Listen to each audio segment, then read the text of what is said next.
Hey, it's Chronologically Gaming, the only channel that's perpetually retro because we're playing every video game in order of release. We're currently playing everything that we couldn't find a definite release date for in August of 1982, but we're also playing the games that were released sometime in summer of 1982, so we're not going to let the summer go. It's time to play it all. We were last in United Kingdom on the Sinclair ZX Spectrum playing City, which is one of the first, if not the first, city building simulators. And I'm not kidding. Well, it's bare bones, but this is highly ambitious. Crazy that it exists. And with that, let's see what our next game is. We're going to the arcades to play some D-Day. We last saw this in Electronic Games, and so it's got to be out if they have it showcased there. Let's see what D-Day is all about. This one has the advertising flyer that looks like a Century advertising flyer. Very bare bones. And there's the arcade cabinet on the left. There we go. It's got a little bit of some army decals on the side. I mean, it's D-Day. Hopefully not going to give anybody some PTSD that was there. But now we turn into a video game. There's the arcade PCB. And the control panel is an interesting one. You think it's a joystick, but it's really not. It's more of a lever that spins, that allows you to go back and forth, but it doesn't do the full range of a two-way joystick. It feels more like a spinner. So very, very bizarre, but you can kind of see whenever we boot the game up. There's the arcade marquee for D-Day with an example of the screenshot. Yes, Saving Private Chrono, save me! I'm lost in 1982. And we have two different versions. This originally was developed or manufactured in Italy by Olympia, and then it came to other regions by Century. So I'm pretty sure, I don't know exactly when the first release date was. It could have been Italy first, or they could have just manufactured it there. But let's pop in, let's go to the arcades and play some D-Day. This is by Century. It's sometime in August 1982 when you could first play this one. Oh yeah, there we go. We got the point values right off the bat for the attract mode. And let's put a coin in and go. Oh, nice Morse code. Anybody know? Did it just say D-Day in Morse code? That's got to be one of those hidden Easter eggs. So we're in the game. I'm only at the bottom of the screen. I am turret controller. The red turret is me. Notice how much range I have for the turret. Mostly at a 45-degree angle. Oh, get him. Oh, I missed him. Let's see if we can get this guy. Now, this game is pretty much the shooter we've seen since the 70s, but now it's done with color and a little bit more raster graphics. Oh, wait a second, what's going on? Wait, the lights went out of the game, and the sound just dimmed down. Whoa, okay, cool. It is not the same as what we thought. Now we have a cool light mechanic over the top. That's pretty awesome. I was about to complain saying that the game is pretty simple because the bullet isn't even going in the distance further down like a Seawolf. So cool idea. This is not new though. I think it's gonna go back. Yeah, we're gonna go back to the other one. It's like night mission mode. The first time we saw this was Red Alert in July of 1981 by IRIM, doing the spotlight kind of thing. Oh, am I not supposed to shoot those? Oh yeah, I am supposed to shoot the bullets. Otherwise, your guns go down. So your guns are your lives. And that light mechanic that we saw has been in other games like Monaco GP when you go in the tunnels, or Highway Chase. So it's not like the brand new coolest thing, but done pretty well here.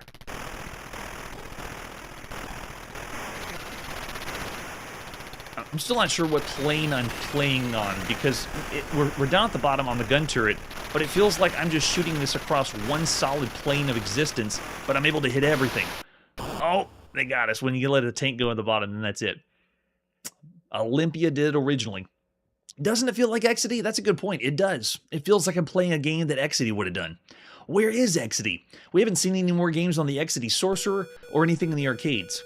But I think I know why. The Exidy Sorcerer, I have really no idea when the games were released, so we're probably going to see that at some time in 1982. The arcade games, though, yeah, we need to play some more Exidy arcade games.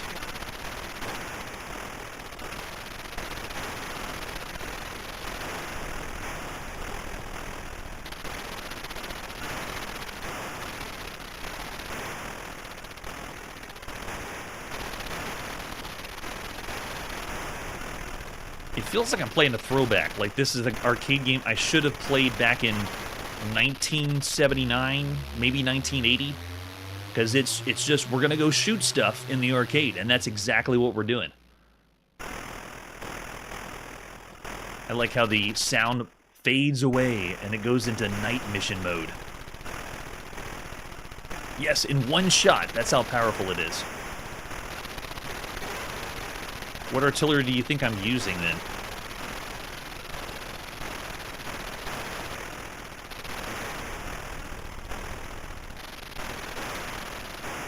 Yeah, it's giving me vibes of those games that require pinpoint accuracy, where you need to aim and where you need to shoot, to try to get the highest score you can to keep going. Very simple, though. This is a single screen. What you see here is, this is D-Day, and it's not to be confused with another one later. The Jalico does one, I think, in 1984, and then there's another one even past that. But this D-Day is most likely forgotten. It's the same name. We're going to see those other ones much later.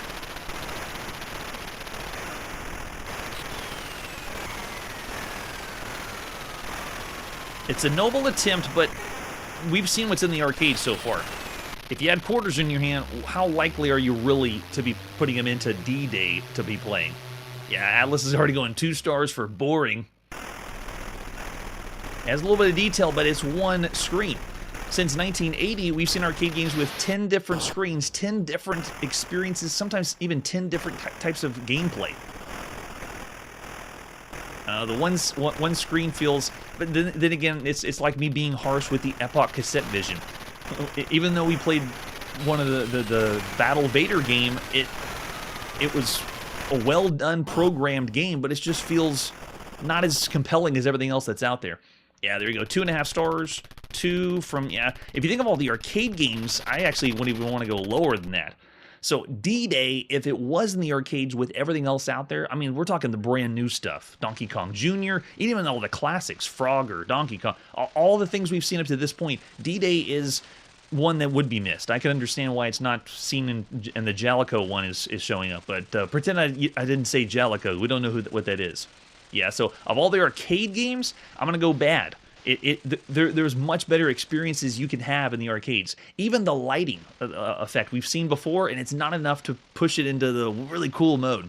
But you got to admit, this classic formula would still be nice to have in an arcade. You know, you put a coin in and then play once and then move on to the next one. All right, so of all the games we've seen so far, though, I want something better. We've seen much better. Yeah, gallery shmup. All right, with that, let's see what our next game is. We're back in the United Kingdom on this Sinclair's ZX Spectrum. This is Elephant's Graveyard. This is a type-in game from ZX Computing. The second issue, I believe, August, September 1982. If you flip to the page, there it all is. Just type it all in and you can play some Elephant's Graveyard. It's Peter Shaw in the darkest of Africa as you attempt to find the famous Elephant's Graveyard. All you need is your native cunning and your 16K ZX81 Explorers equipped with, and you can play this both on ZX81 and ZX Spectrum. We're going to play it on the ZX Spectrum because it's the cool computer to play right now. And you can see what variables you need to have. You start the game with 100,000 KES, which is the local unit of currency. What local unit of currency is that in Africa? I'm not familiar with that. You donated by generous people who believe in the spirits of old explorers is not dead yet. With this money, you have enough to buy supplies and hire natives to help you trek through the jungle and carry your supplies. Each of these assistants has 1 pack of food a week. When you bought your supplies, the game gets proper underway. The game lasts 5 rounds, each round equal to 1 week. If you survive all 5 weeks, then you'll be able to complete and enter the gates of the Elephant's Graveyard. So it's kind of like a survival game, if you wanted to call it that way. We've only seen a few others where you're in the wilderness trying to survive, and one of them was Desert that we played. So there's the variables used, and if you type it all in, you can play Elephant's Graveyard. That's what we're going to do. Type it and play by Peter Shaw at sometime in August 1982, or whenever you got the magazine and spent the time to type it in. Yeah, so this looks a lot like the ZX81. We've already seen the first ZX Spectrum games. They look just like a ZX81 game. But here it is on the ZX Spectrum. All right, pressing the key to continue. So we have 100,000 KES, whatever that currency is. Did anyone in the chat say it is? No, I didn't see that. How many natives do you want to hire at 150 per week? Let's do 5 for now. How much food supplies? Let's do 10. Okay, how many guns? with ammo. Let's do 10. I think I'm underdoing it if we got 100,000. How many tents do we want? Let's go ahead and do 10 tents. And you're making the decisions just like when you do a survival game. It's a menu-based system like this. Press any key to begin. It's almost feeling like we're doing another management simulation game. You had a perfect week. 15 food packs. Press any key to continue. So we survived a week. Can we do it again? Let's see what our... Press any continue. We're now lost. You have to find your scouting parties to find the trail. You have 5 natives. How many per party? Let's do... I only have 5 natives. Okay, let's do 1 per party and then 5 parties. And we are lost forever. And the mission failed. Another go. So I think you have to survive 5 weeks, but that's the idea. And we've seen these games before. You go in, you play a little bit, and see how long you can survive. Oh, Kenyan Shilling. Thank you for looking that up. Appreciate it. Yeah, it's got to be. All right, so that was Elephant's Graveyard. We died yet again. Come to watch Chrono die. That's why everyone comes for the show. Well, Elephant Graveyard is poor showing considering everything else you could play on a home computer. It is a type-in game. It's not one of the best type-in games. But if you wanted to play something that was a management simulation where you have to make decisions and see how long you can survive, then go for it. I think it's warming up everyone in the United Kingdom of how much you're going to die. Like, just punishing people as much as possible to get them used to the games that are to come. Yes, that's true. We do not have Oregon Trail. We don't know what that is. All we have right now is a game called Oregon that we played on Elementary Volume 6 for the Apple II. But the Oregon Trail you're thinking of has not come out yet. I was really hoping when we played Chisholm Trail on the TI-99 4A that was like Oregon Trail, but no, it was not. Yes, no, it was not my fastest death yet. I think a Calabeth is still the fastest death because I didn't purchase food, and as soon as the game began, I died. So I'm going to say of all the games you could play, it's in between broken and bad. I'm going to say 1 star. There's much better on the home computer front. But considering the home computer front, let's see what is next.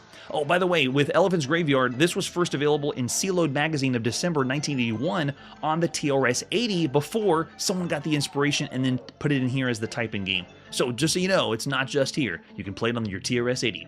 All right, let's see what our next game is. Time to go on the brand new Commodore 64. This is the Eliminator. We've already seen the Eliminator 3 times, I believe. So this will be the 4th time we've seen the Eliminator. Every time we've seen this on all the different home computers, it's been a completely different game. I know it's all supposed to be like Defender, but the Eliminator plays different on everything. We played it on the Apple II in August of 1981, and then TRS-80, and then we also played it on the Atari 800 in March of this year. The best one so far has been the one on the TRS-80, at least in my opinion. So the Eliminator, now we get to see what it's like on the Commodore 64 and how different it is. If you look at the top right of the box, it says this one's done by Daniel Lindsay and Konstantin Othmer. Way to go, Daniel and Konstantin. Published by Adventure International. So when Scott Adams is not remastering his graphic adventure games, he's here, Adventure International, making some more games. Oh, yes, thank you so much. Appreciate it. Oh, yes, it is the spectacular arcade version.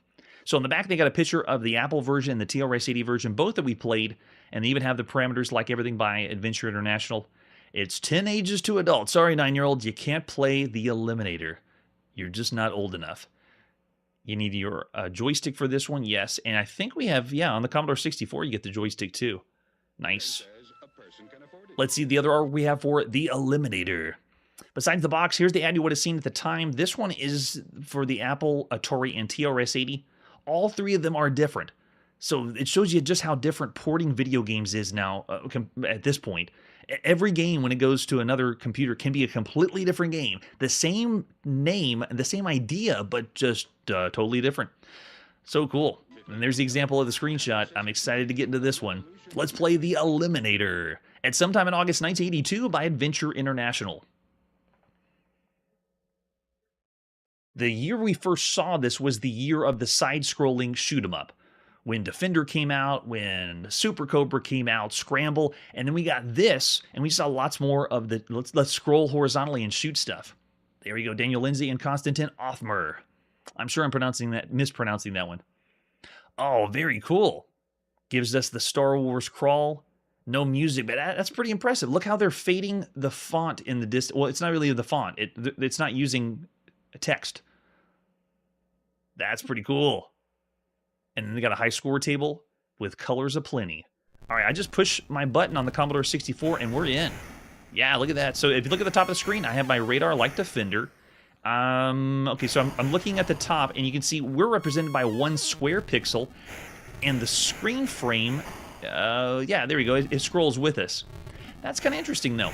Of all the Defender games with all the radars we've ever seen, we haven't seen a radar that does this. It gives you the full view of the spectrum and then shows you where everything is located. So you can see us wrapping around to the other side as I just fly around. We're not getting a very impressive scroll on the starfield in the background. Controls are tight. They feel really good. Turning left and right, you don't need to push an extra button. It just does it. And blowing up the ships. Looks like I got a bomb that's dropping too. That's pretty nice. That's a nice touch. Blending Defender and Scramble together. Oh, thanks, Daryl.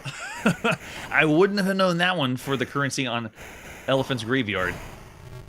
Yeah, what's really impressive is not the starfield, it's the bottom parallax scrolling. Look what it's doing to the bases and the radar. Yeah, that's nice. That's giving me vibes of Chopper Command. Sorry, not Chopper Command. Of the of Choplifter that we've already played for the Apple II. No other home computers yet. Oh yeah, they did the fantastic explosion. The pixels fly.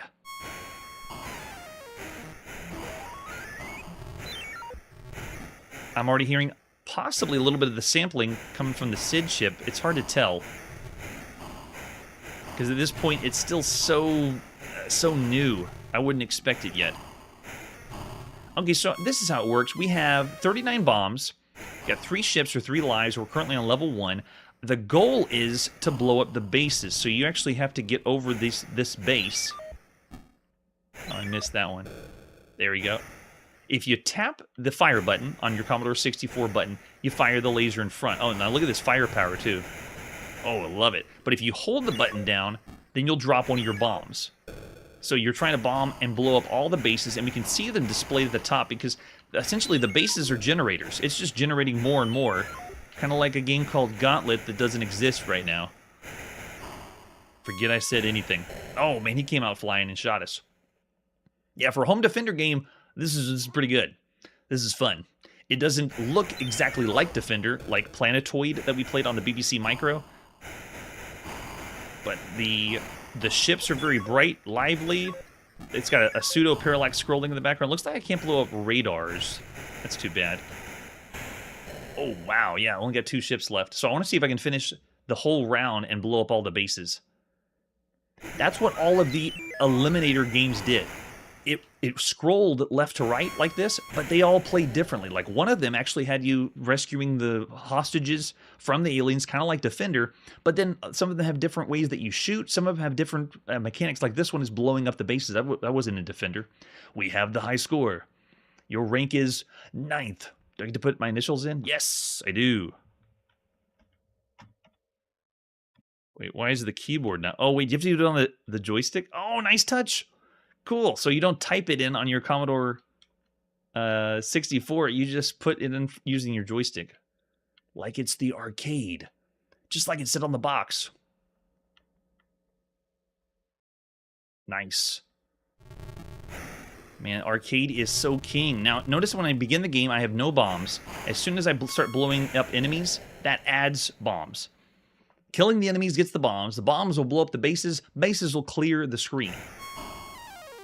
So kind of like Defender because it's scrolling, but really not like Defender. We're not rescuing anybody, or I haven't seen anybody to rescue yet. There we go. I'm going to do it a little bit better this time. And we got plenty of firepower.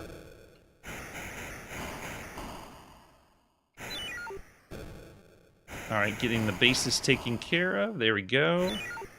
When we began the game, it didn't ask me for a difficulty level. Usually we get, what kind of speed do you want to play the game for these home computer releases? There we go, looking good. If you look at the top of the screen, you can keep track of the bases. They're represented by these small little notches at the bottom. There we go. And if you get really good at the game, you can time the bomb. Okay, we got all the bases, now we just got to take out all the enemies, so follow your radar at the top. Yeah, level 1 complete.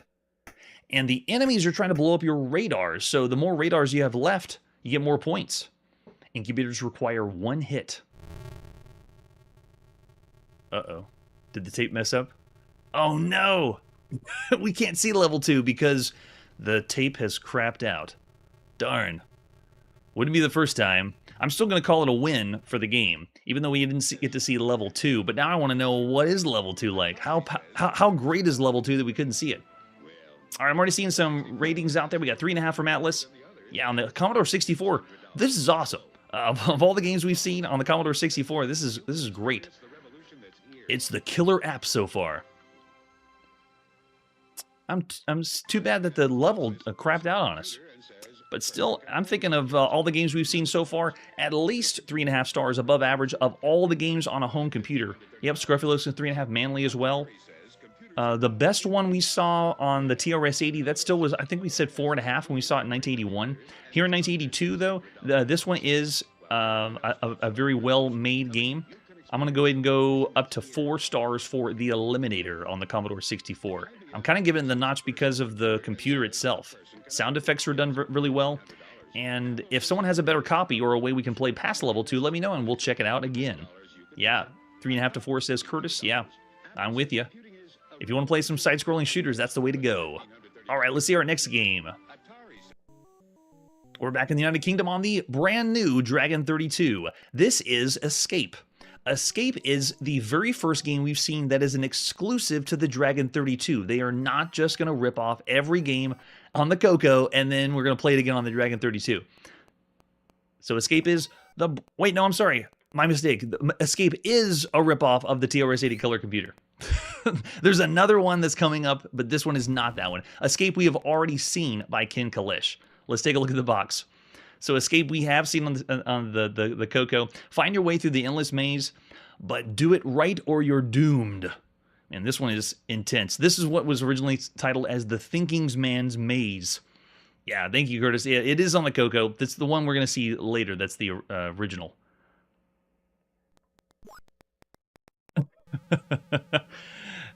And our other artwork we have for Escape, the first way you would have seen this, and we're actually going to be playing on version 1 of the game. This is the box it would have came in.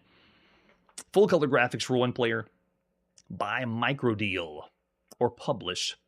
And the ad you would have seen by Microdeal at the time, there you go, it's got Escape. We haven't seen Flipper yet. We've only seen Alcatraz 2 so far.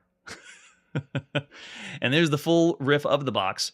The game itself has some more information about how to play. That's how you begin the title screen introduction. The object of the game is to decipher various clues to determine the correct numerical code that operates the elevator. Be careful if you use the wrong key, or you'll free fall to the bottom of the lift shaft. The fall is fun, but at the sudden stop at the end is a real killer. The instructions are very simple. The arrow keys on the board control which direction you travel, and I think you have control with the joystick too. At certain times, you'll be asked to answer a certain question, and a flashing cursor indicates a response is necessary. Otherwise, the game is primarily of finding clues, decoding the clue, and then making your escape. So you get to the elevator. If you know what the code is, you can pass by. It's a graphic adventure game, pretty much, but it takes place in a 3D maze perspective. Yes, thanks, Hunter. Appreciate it. The solution's available 3 months after purchase by sending in this instruction leaflet and a stamped envelope. Oh, there you go. Go get the answer right into Microdeal right now. And you can get the answer because we don't know. I don't think there's anything posted online. I've looked for walkthroughs of Escape. I couldn't find any. So if you have any, let me know. In the meantime, we're ready to get lost and try to escape. This is by Ken Kalish of Colorsoft, published by Microdeal at sometime in August 1982 on the Dragon 32. Now, this one we're going to have to do what we did before, and I got to get us some more RAM before we boot it up. Hopefully, we won't have any crashes like we did on the Commodore 64. Let's go. Speeding up the tape so we don't have to wait for it. There we go. Version 1 by Kenneth Kalish. We're ready to go. You're stranded in a rather strange building. The elevator will take you to the first floor to escape, and it's cut me off. I think it did that last time on the Coco. Yes, it does make everyone tougher if you know you can't ever finish it. Oh, yes, that's right. Yeah, it is very weird. It was crashing whenever I was trying to play earlier, and I had to increase the RAM to play. Yeah, it makes no sense to me, too. I know this is the cassette version, but so many questions, so many questions. All right, so I was wrong. The joystick does not work, sadly. It has to be keyboard only. So when we played this before, check it out. The moving forward just flashes to the next screen, but look what happens when you turn. Look at that. I'll never forget when we first played this on the Coco. We played lots of 3D mazes. 1982 has kind of been the year of the 3D maze craze. We've even seen Pac-Man as a 3D maze on the Coco, 3D Ghost Mania. But here, when we played this one, I loved it how smooth and fast it was and played really well. This engine's going to be used in another title later by Ken Kalish. I think it's Ken Kalish that did it, Phantom Slayer. And so I'm really excited for that one. That's a really cool one, but we haven't seen that one yet. Right now, we just have to be stuck with Escape. So it's a 3D maze, and as I walk around, okay, got a dead end there. You're trying to find clues to the exit, and looks like, let's head down this side and see. Okay, so this is the poet clue. Let's see if we can figure it out. The poet recites a telephone number, a stitch in time to start your quest, and the end of my rhyme. I know that's not very good, but I'm new at this. I used to be an elevator operator. Did Ken Kalish really used to be an elevator operator? Oh, we're going to see it this month, too? That's awesome. I'm excited for that. All right, so can we leave? Okay, we backed out. So that was the clue for part of the code of the elevator. Did anyone get it? All right, let's keep going down the other side over here. If we need RAM here on the show, we're just going to get it. All right, notice that also I can make my way backwards. So this is down the hall. I can walk forwards. I can walk back. It responds well, really fast. It almost reminds me of when we played it on the NASCOM, a 3D maze. Just really quick. All right, let's see. That's the way down the path we came. Let's head down here on this side.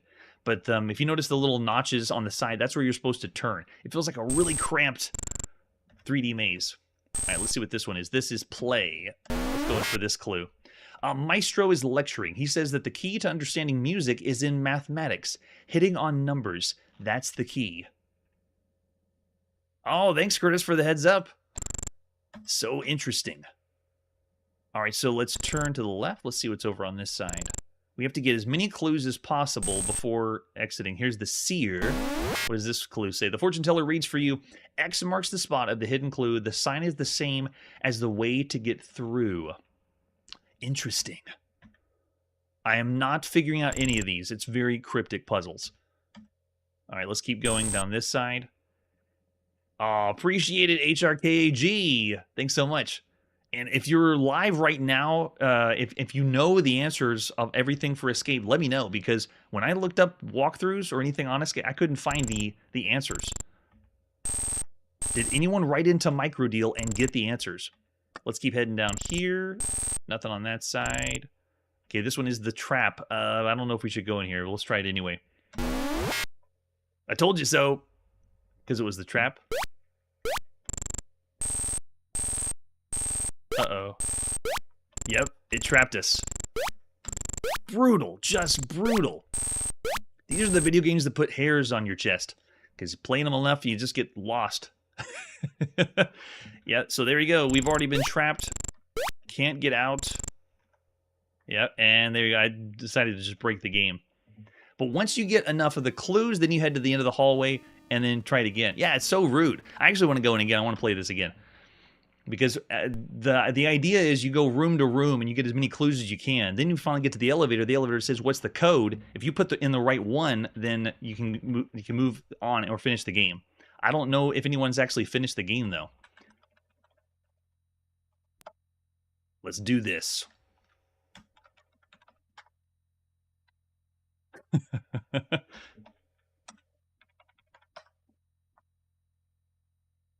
Where in 1982, you have to get punished playing video games. Just punishingly difficult. All right, here we go. Let's try it again. Make our way this way. This time I'll just go to the end where we were before. Down this hall. Did we go there? That's the play one. Got it. This time I'll go to the right. Oh, that's the elevator. Okay, so if we went to the right, we just go to the elevator. We won't go that way. We'll go back this way. That's right. Everyone enjoyed being stuck in video games. Or more that you just had to be stuck in video games. It's not that you wanted to. It's just, it's kind of like whenever someone says, let's go rent a video game at the video game store. And when you go rent a video game, if all they had was one game, then you would find a way to enjoy that game. Okay, so there's the trap room. We're not going in that one again. They told us it was a trap. Let's head down this hallway and see. Oh, this one says X. That doesn't sound as inviting either. Let's try it out. No one's here. All right. All right, at least we're not trapped. So if we go to the end, I'm going to just do a shot in the dark and try the elevator out. If I can remember where it is. There it is. Okay, so we made it to the elevator. Here we go. Welcome to the 6809 automatic elevator. You must now provide the correct key. Mistakes are not tolerated. That's right. Oh, maybe that is a clue because it said about the X. Yes, see, Manly's already on top of it. Love it. Yes, and also bugs. Imagine being stuck in the game, and then it also has bugs or problems. All right, here we go. We're doing a 9. Sorry, that's a mistake. Ah! The end. You are dead. Yes, we are. Welcome to Watch Me Die on Chronologically Gaming. Of all the games you could play up to this point, it's really cool with the engine, but the game itself is subpar. So I'm going to say what we did on the TRS-80 color computer and give it 2.5 stars. What would you give for Escape? Would you enjoy or want to play the game even though it's frustratingly difficult and cryptic? Yes. And you didn't have anything to look up online. That's true, Hunter. Yeah. Yes, you were doomed for these experiences then. Yes, 3.5. I love what they do later, though. Phantom Slayer is going to be ranked way up compared to all the other home computers. That's a lot of fun. Yeah, that's true. If you're a sucker for them, that's true as well. Yeah, boring overall. I'm with you there. All right, so that is Escape. Let's see what our next game is. Here it is on the Dragon 32. This is Flag. This is the very first game that you couldn't play on the TRS-80 color computer. Confused what I had before. Let's take a look at the box for Flag. Ooh, intense. It's hexagonal playing with lava. Another one that we're going to be playing on cassette on our Dragon. There it is. Yeah, see the 2.5s are coming in. Yes, that's true too. Very nice. All right, so let's pop it and play some Flag. This one's by Dragon Data at sometime in August 1982. This may be the killer app for the Dragon. I'm going to speed through again our tape load. We are not waiting for the Dragon to load. Nobody wanted the Dragon to load. That tells us we're playing Flag, and it still gives me vibes like we're playing on the TRS-80 color computer with color schemes like that. Oh, yes.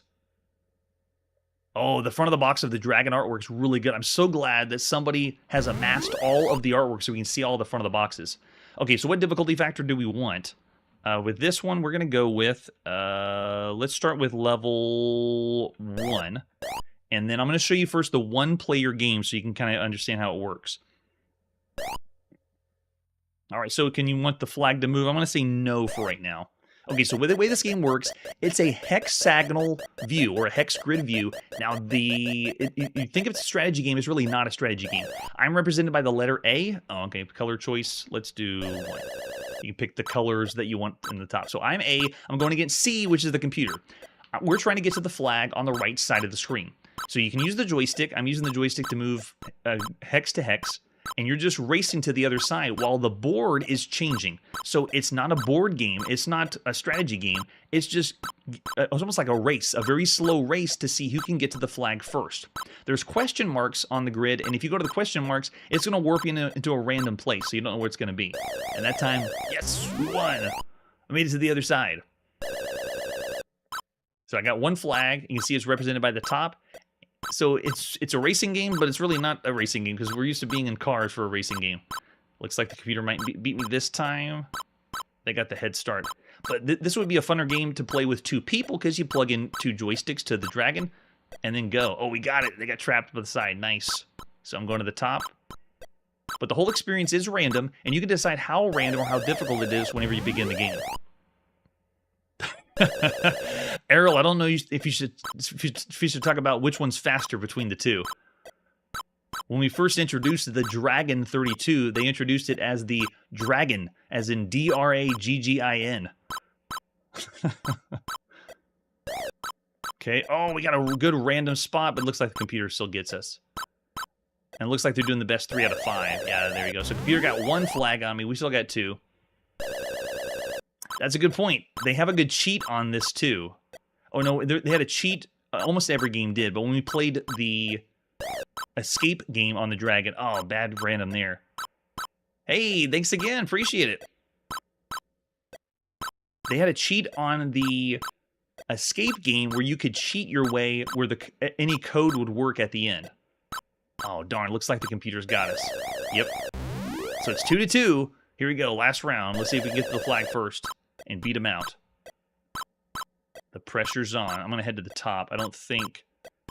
No, they blocked me in. All right, we're making our way around. I'm still represented as the letter A. Computer just got stuck. Okay, let's see if we can make it through here. Keep going. This is it. Don't block me in. Awesome, we got it. Yes! Player A has won. Perhaps another. And if I say yes, is it going to go with computer or do we have to start over again? It's going to do the same exact game, so you would have to say no, it looks like, yeah.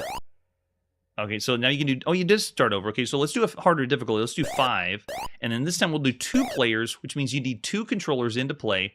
And then do you want the computer to play? I'm going to say no. Flag can move. And this one will make the flag randomly move around instead of one spot. I'm going to say no. I don't want that flag to move. Stay on the other side of the screen right there. And it's going to ask us for color options too. Yes, they don't. Dragon boxes were like the Atari boxes. Let's make them look as impressive as possible. Let's change up the color display. There we go. So now we got players A and B. And if you have 2 people, one person can have the controller, the other one can have the other one. Oh, I don't think we can make it through there. Let's try going up to the top. So you're essentially just racing over to the flag. A strange idea because it makes me feel like I'm playing a strategy game with the hex view, but no, all it is just get over to the flag. It's a very boring, slow capture the flag game. If you're not going to go outside and play with your friends.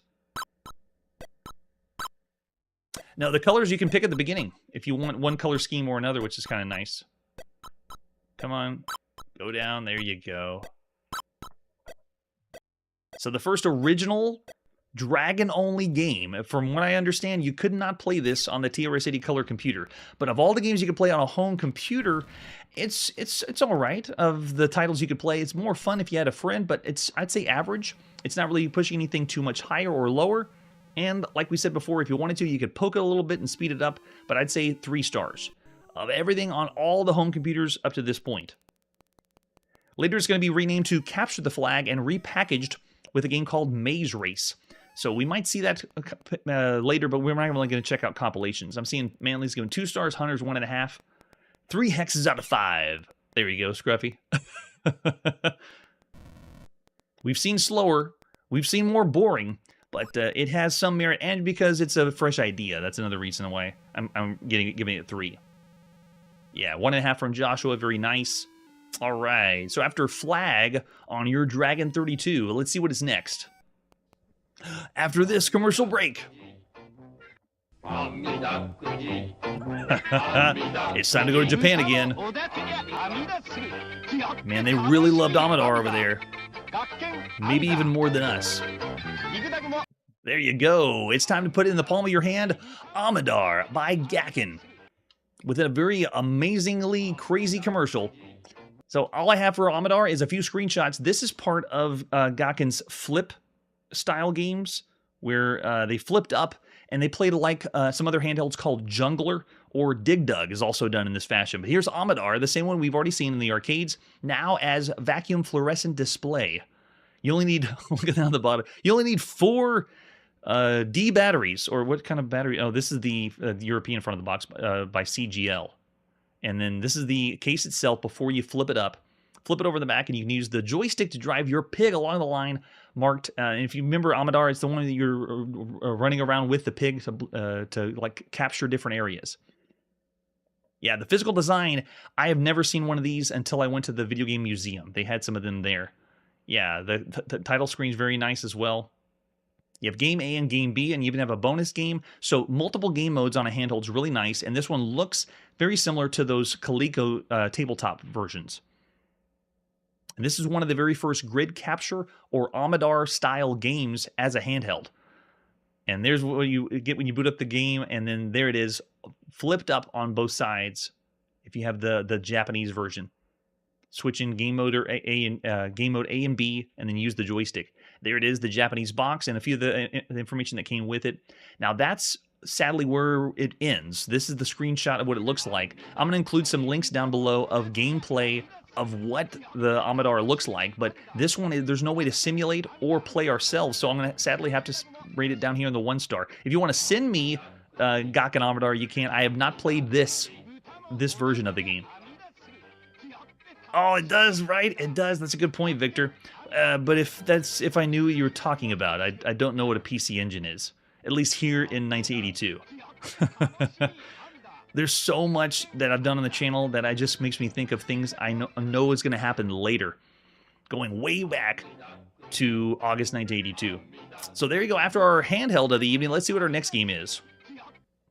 It's time to go on the Commodore VIC-20 and play Galactic Crossfire. This one is another one for the unexpanded VIC. The front of the box is cartoonish, love it. Not really displaying what the game is, not helpful at all. This is by Rabbit Software. Let's put the cassette in and play Galactic Crossfire. If you had it in North America, it would have been done by Luna Software at some time in August 1982. We're playing the first one in the United Kingdom. Yes, all your visions of the future are welcome here, though. All right, so Galactic Crossfire, we can do 1 or 2 players. If you do 2 players, it's alternate play, so it makes no difference. We'll do 1 player. And the speed we want for this one, I'm going to start with speed of 2, and we'll speed it up. We got our VIC-20 joystick in. Galactic Crossfire. I am in the center row.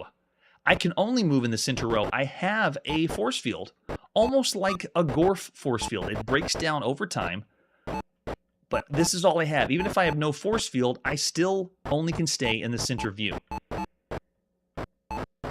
In a way, we're playing Space Invaders, where the aliens are coming closer and closer. We can even shoot the asteroids that are around the outside, and I only went one direction. I'm so used to only shooting one way that I didn't even shoot down below. But you can see I have 8 different directions I can shoot.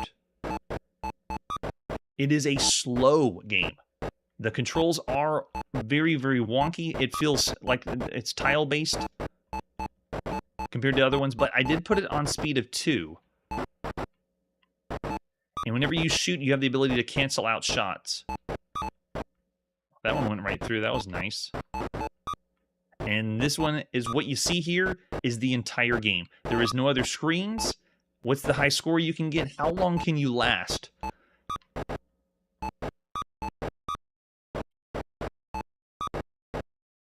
There are better Commodore VIC-20 games you could play. There's better shooters on the Commodore VIC-20 games you could play. This one feels like it's another one that should be part of a compilation of games. Like, almost. There's worse compilations of games and worse type-in games we played on the Commodore VIC-20, but this one still is not as enjoyable experience.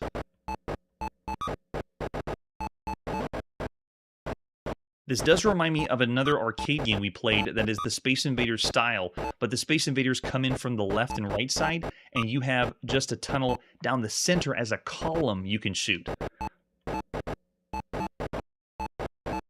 Alright, there you go. That's all we'll show of Galactic Crossfire. Of all the games you can play on a home computer, it's bad. It's down there. For the Commodore VIC-20, it does give the vibes of like that classic Commodore VIC-20 style. It's not bad though. I'll still say it's not broken though. I'm gonna say 1.5 stars of all the games you could play up to this point. And no, I don't know of any way you can speed up. Well, actually, it's true. Let me show you the speed up because it does go a little bit faster. Because if you think, oh man, it's a slow experience, let me crank this up all the way so you can see that it does go very quick, but it's still tile based. All right, speed level, we're going 5. Watch this. This is insanely fast. This feels like we did use a poke command if we were playing on the Coco. It's now warp speed. Even the bullets are quick, but the enemies have much more precision. This is still almost unplayably fast. I just gotta pretend I'm a computer. Wow. There you go. I see the scores out there. 1.5, 1.5, 2 from Scruffy. Jocelyn's going 1.5 as well. Yeah, I'm saying it's bad. 1.5 stars of Galactic Crossfire. And with that, let's see our next game. Oh, here we go. From one shooter that wasn't very good on home computer to a really good one. This is Galax Attack for the TRS-80 Coco. This one is refreshingly better. Let's take a look at the box. For the Tandy Color computer. Now, this one was available also in United Kingdom, not just North America. And you can see if they spelled the color with a U, that was United Kingdom. Manufactured by Tandy Corporation. And the front of the box explains exactly what we're doing. We're going to shoot more stuff. This is one you would have seen in the original packaging or plastic case of Galax Attack by Spectral Associates. Flip it over in the back and it gives you a little bit of information. And we're going to see that because we also have the manual too.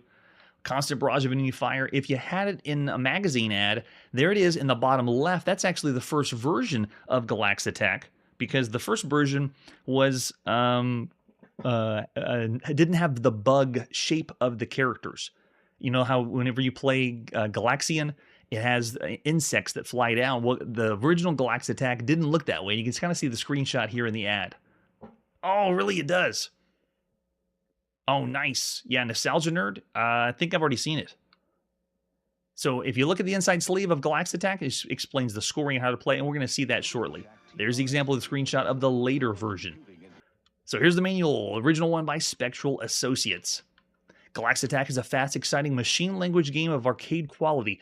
This is essentially Galaxian. That's what we're going to be doing. You have 3 different attacking shapes worth 50, 100, 200 points on a convoy formation at the top of the screen for point values. You're the ace fighter. Use the right joystick to control the motion of your ship and the right fire button to fire missiles.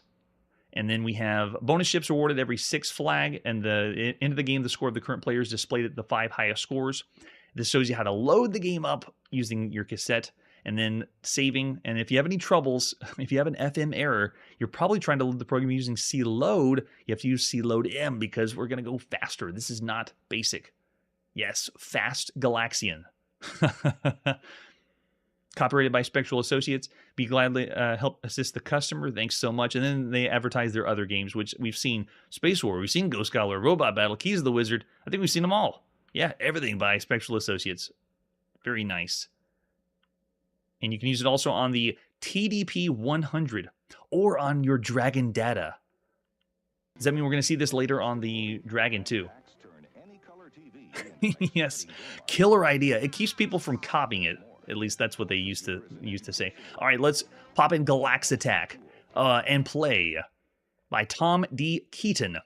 Published by Spectral Associates at sometime in August 1982. This is obviously Galaxian. And Galaxian we've seen since October of 1979. Yeah, we're doing fast. Load this sucker up.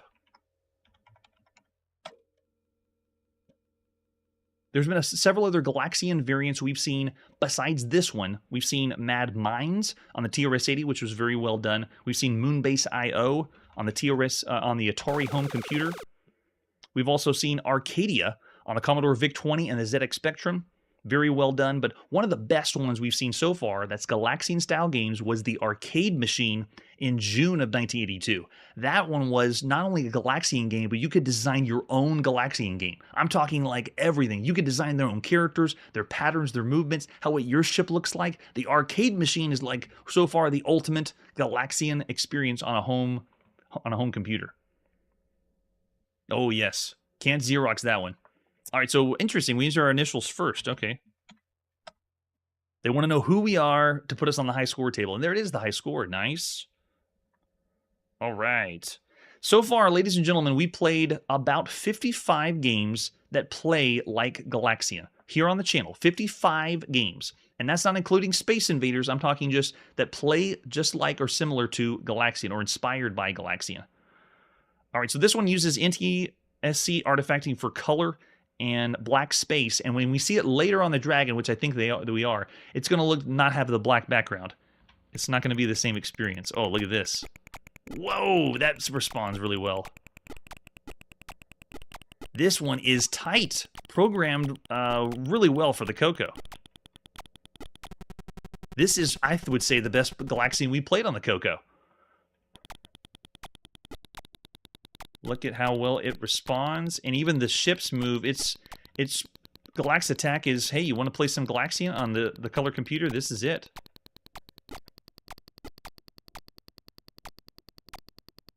Not doing us any favors with the sound, though. The clicking has been the usual on the Coco. Yeah.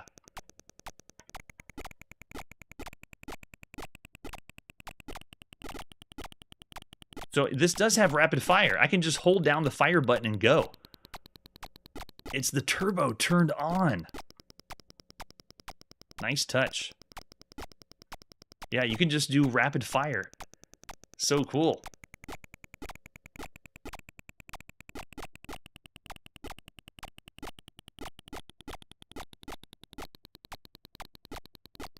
Very well made title. It kind of reminds me of when we played the arcade machine. You could design your own game. It feels like someone could have done this game on the Apple II, or designed this same style and made it look this way and play this way. Oof. Doing well so far. Yes, Galaxian. It's not the full Ian. It's just Galax. So this one is the later release. I did want to showcase the earlier one, and I actually couldn't remember. Curtis, were you able to even get the earlier version of this? The one that they don't look like bugs? Yeah, it is speeding up as we go further and further. And I'm probably have to turn off turbo and get some well-timed shots in. There we go. Oh, Joshua, nice. Best looking game on the Coco, right? 3.5 from Joshua. Now, you're talking about just Coco or all home computers? Oh, this is the earlier one. Okay, that's why they don't look like insects. The way they're drawn, though, is still very, very well, and it even has some animation on it. Yeah, there we go. Got a high score up there. Very nice. Yeah, this one's very well done.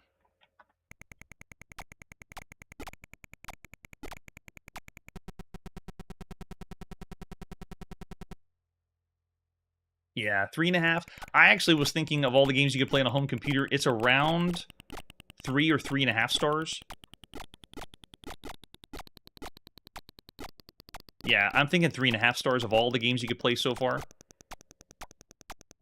It plays and looks the part, though, of a Galaxian game. Even the way the ships sail down looks really good. Errol's going 3.5 as well. Oh, yeah, oh, just for the Coco, I see. Hunter's going 3 stars.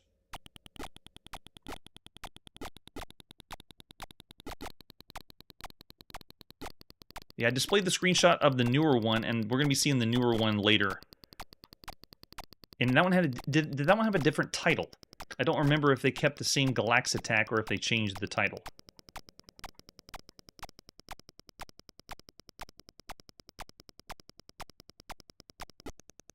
Got to turn off turbo whenever the shots just go crazy. Yeah, there we go. It's fast. It plays really well for home computer games just in general. So yeah, I'm going to say 3.5 stars. Of all the games you could play on a home computer, that one's pretty good. Above average for sure. And speaking of which, if you look over on the left side, I try to showcase commercials for these systems. The TRS City Color Computer, I couldn't find a lot of TV ads or commercials. If you know of any other TV ads, or maybe you have a VHS tape at home, please send them my way so I can incorporate even more. The same goes for the Dragon 32. I couldn't find any adverts, commercials for the Dragon 32 or the Dragon Company. So I don't know if they even advertise very heavily over there in Wales. So if you do have any, send them my way. I'd love to showcase them here on the channel. All right, and with that, we'll go to our last title of the evening. This is back on the Commodore 64. We're going to play some Galaxy. Galaxy is another title we have already seen. This one has already been on the Apple II and the Commodore PET in 1981, and we also saw it on MS-DOS in January of this year. This is another one by Avalon Hill. The front has everything. On this Commodore 64, use all 64K for this. Flip it over the back, and this one is a strategy game of immense proportions. It is a very poorly designed game of immense proportions because it's mostly text. It's mostly going to be what can you do to take over the entire galaxy, but it's not done with scales we've seen with other games. This one's kind of a more of a bare bones experience. It's a game of interstellar exploration and conflict in the far future. 1 to 20 players compete against each other and the computer in a struggle for control up to 40 star systems. That's right. This one, you can play 20 people. Where are you going to find 20 people to play this game? I have no idea.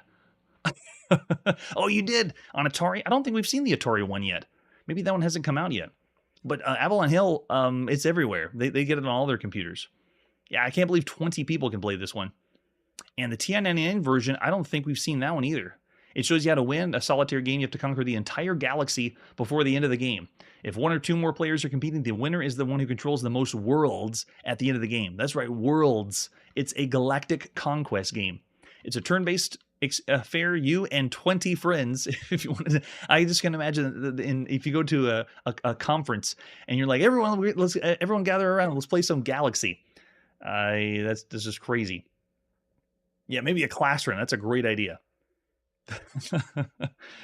Oh, yes. It was huge there. That's awesome.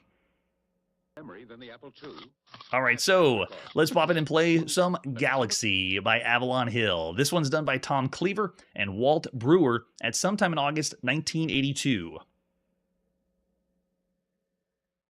Oh, yes. It already looks better than the other ones we've seen.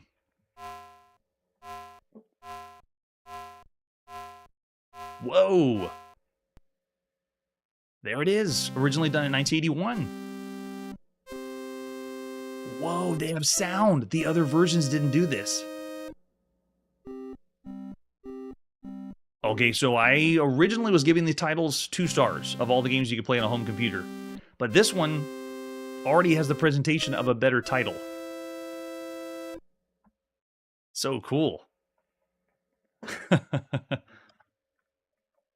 Do you want to return to an old game or start a new one? We're going with a new game. How many players do you want? We want to play with 20. Let's play with 20 players. That's insane.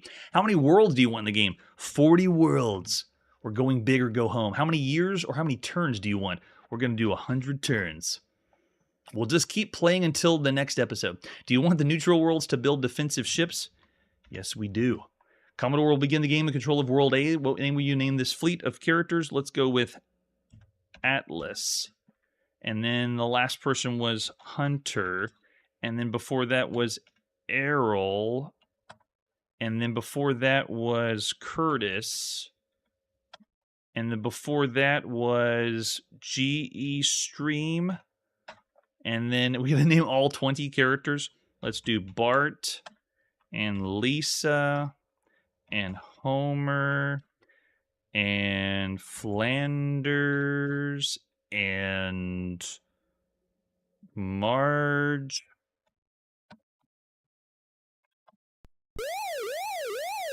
What? You can't do that one? MAR then? Okay. And Jupiter, Saturn, Uranus, Neptune, Pluto, Jimmy. Oh, too long. Let's do Jim. Oh, Jim won't work? Why not? All right, let's do, how about the Who? Let's do, just making up ones now. There you go. All 20 characters are ready to play. Please wait while I create the universe.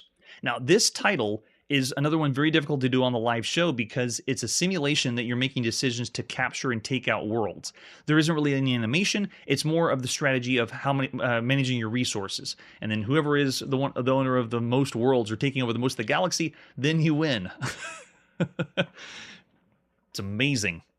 This is probably going to take a long time. Well, that's all I'm going to showcase for this title. Galaxy is a very large-scale game. Obviously, you can tell if we're going to play with 20 people. When we played this, rated this as a 2-star game considering all the other titles out there. It's still not as impressive as the other world-conquering games you could play, but I'm going to say this one for the Commodore 64, I'm going to go 2.5 stars.